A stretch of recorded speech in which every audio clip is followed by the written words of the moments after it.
The Strange Case of Dr. Jekyll and Mr. Hyde by Robert Louis Stevenson.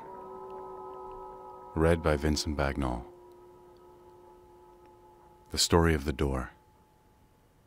Mr. Utterson the lawyer was a man of rugged countenance that was never lighted by a smile. Cold, scanty, and embarrassed in discourse, backward in sentiment, lean, long, dusty, dreary, and yet somehow lovable. At friendly meetings, and when the wine was to his taste, something eminently human beaconed from his eye, something indeed which never found its way into his talk, but which spoke not only in these silent symbols of the after-dinner face, but more often and loudly in the acts of his life. He was austere with himself, drank gin when he was alone, to mortify a taste for vintages, and though he enjoyed the theater, had not crossed the doors of one for 20 years. But he had an approved tolerance for others, sometimes wondering, almost with envy, at the high pressure of spirits involved in their misdeeds, and in any extremity inclined to help, rather than to reprove. "I incline to Cain's heresy," he used to say quaintly. "I let my brother go to the devil in his own way." In this character, it was frequently his fortune to be the last reputable acquaintance and the last good influence in the lives of down-going men. And to such as these, so long as they came about his chambers, he never marked a shade of change in his demeanor. No doubt the feat was easy to Mr. Utterson, for he was undemonstrative at the best, and even his friendship seemed to be founded in a similar catholicity of good nature. It is the mark of a modest man to accept his friendly circle ready-made from the hands of opportunity, and that was the lawyer's way.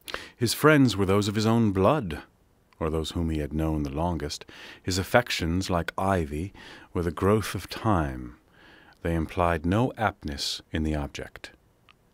Hence, no doubt, the bond that united him to Mr. Richard Enfield, his distant kinsman, the well-known man about town. It was a nut to crack for many. What these two could see in each other, or what subject they could find in common, it was reported by those who encountered them in their Sunday walks, that they said nothing, looked singularly dull, and would hail with obvious relief the appearance of a friend. For all that, the two men put the greatest store by these excursions, counted them the chief jewel of each week, and not only set aside occasions of pleasure, but even resisted the calls of business, that they might enjoy them uninterrupted. It chanced on one of these rambles that their way led them down a by-street in a busy quarter of London.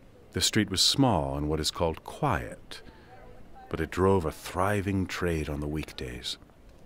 The inhabitants were all doing well, it seemed, and all emulously hoping to do better still, and laying out the surplus of their gains in coquetry, so that the shop-fronts stood along that thoroughfare with an air of invitation, like rows of smiling saleswomen. Even on Sunday, when it veiled its more florid charms and lay comparatively empty of passage, the street shone out in contrast to its dingy neighborhood, like a fire in a forest, and with its freshly painted shutters, well-polished brasses, and general cleanliness and gaiety of note, instantly caught and pleased the eye of the passenger. 2 doors from one corner, on the left hand, going east, the line was broken by the entry of a court, and just at that point a certain sinister block of building thrust forward its gable on the street.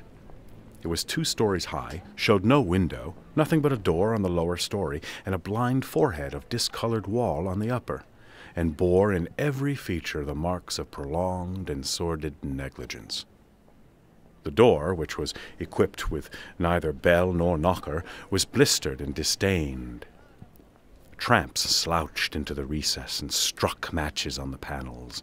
Children kept shop upon the steps. The schoolboy had tried his knife on the moldings. And for close on a generation, no one had appeared to drive away these random visitors or to repair their ravages. Mr. Enfield and the lawyer were on the other side of the by-street, but when they came abreast of the entry, the former lifted up his cane and pointed. "Did you ever remark that door?" he asked, and when his companion had replied in the affirmative, "It is connected, in my mind," added he, "with a very odd story." "Indeed?" said Mr. Utterson, with a slight change of voice. "And what was that?" "Well, it was this way," returned Mr. Enfield. "I was coming home from some place at the end of the world, about 3 o'clock of a black winter morning, and my way through a part of town where there was literally nothing to be seen but lamps. Street after street, and all the folks asleep, street after street, all lighted up as if for a procession, and all as empty as a church, till at last I got into that state of mind when a man listens and begins to long for the sight of a policeman. But all at once I saw two figures, one a little man who was stumping along eastward at a good walk, and the other a girl of maybe 8 or 10 who was running as hard as she was able down a cross street. Well, sir, the two ran into one another naturally enough at the corner, and then came the horrible part of the thing, for the man trampled calmly over the child's body and left her screaming on the ground. It sounds nothing to hear, but it was hellish to see. It wasn't like a man, it was like some damned juggernaut. I gave a few halloa, took to my heels, collared my gentleman, and brought him back to where there was already quite a group about the screaming child. He was perfectly cool and made no resistance, but gave me one look.